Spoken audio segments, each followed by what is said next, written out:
Be honest. Have you ever stopped yourself from speaking just because you wanted to sound perfect?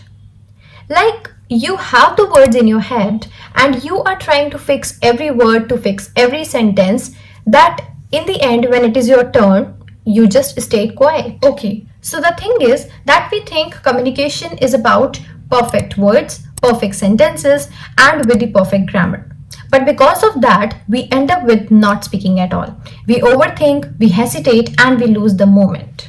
And this happens because a lot of time we are watching the people who are already confident and fluent. What we don't see is their journey. We don't see that how many times they messed up, how many times they have faced the awkward situations, and how many times they even don't know what to say.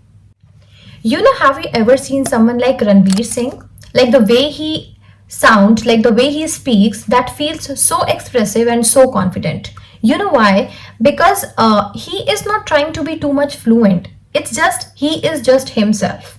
And that's what real and good communication calls for.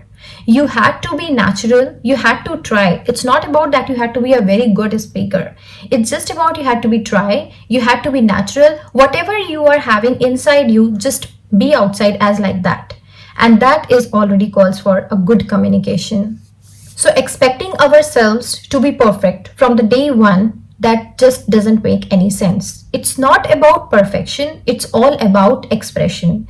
Express what is natural and try to speak that what you have in your head.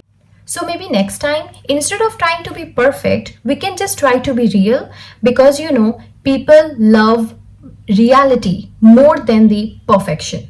And that's so true. And trust me, that is only enough for a good communication. Thank you. Bye bye. See you in the next video.